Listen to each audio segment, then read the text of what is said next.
एक बार एक अनपढ़ गँवार आदमी एक महात्मा जी के पास जाकर बोला, महाराज, मुझे कोई ऐसा सीधा साधा नाम बता दो जिसे लेकर भगवान का नाम जपता रहूं। तुम अगमोचन अगमोचन का जाप किया करो।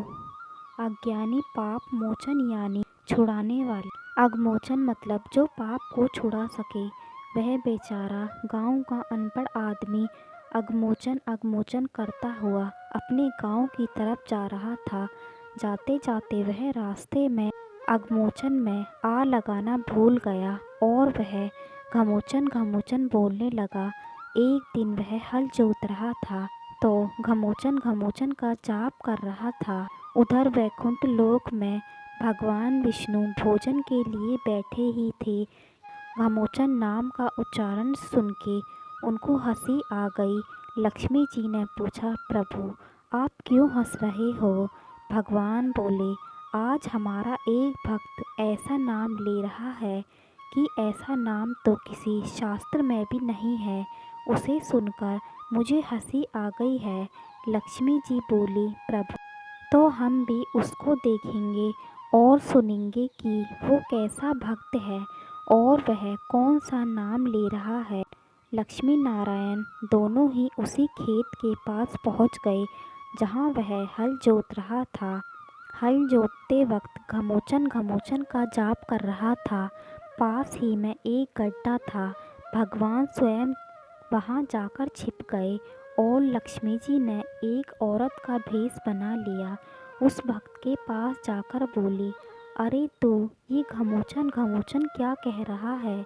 उन्होंने एक बार बोला, 2 बार बोला, 3 बार बोला, परंतु उसने कोई उत्तर नहीं दिया।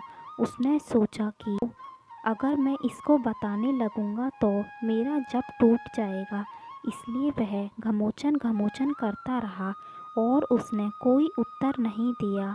अब बार बार लक्ष्मी जी पूछे ही जा रही थी तो उसको गुस्सा आ गया। वो गांव का अनपढ़ आदमी तो था ही, इसलिए वो बोला, जा तेरे पति का नाम ले रहा हूँ, क्या करेगी? अब तो लक्ष्मी जी डर गई कि इसने तो हमें पहचान लिया है। फिर वो बोली, अरे तू जानता है कि मेरा पति कौन है वो और कहाँ है? तब बार बार वो पूछे ही जा रही थी तो वह बहुत ही गुस्से में बोला, वहाँ है तेरा पति इस गड्ढे में, जाना है तुझे भी इस गड्ढे में। लक्ष्मी जी समझ गई, इसने तो हमें पक्का ही पहचान लिया है। वो बोली, प्रभु बाहर आ जाओ, अब छिपने का कोई फ़ायदा नहीं है। और तब भगवान उसी गड्ढे से बाहर आए और अपने भक्त को दर्शन दिए और वह भगवान के दर्शन पाकर खुद को धन्य महसूस कर रहा था और उसने क्षमा मांगते हुए बोला, प्रभु मैं आपको पहचान नहीं पाया। आपने मुझ गरीब को दर्शन देकर मेरा जीवन धन्य कर दिया। भगवान लक्ष्मी जी से बोले, देख लिया मेरे नाम की महिमा को।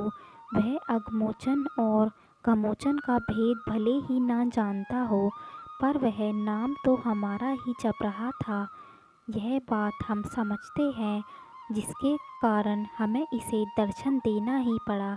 दोस्तों, भगवान के भक्त शुद्ध अशुद्ध टूटे फूटे शब्दों में या गुस्से में भी भगवान का नाम लेता है, तब भी भगवान उसे प्रसन्न होते हैं और वह खुद को भक्त से मिलने को रोक नहीं पाते।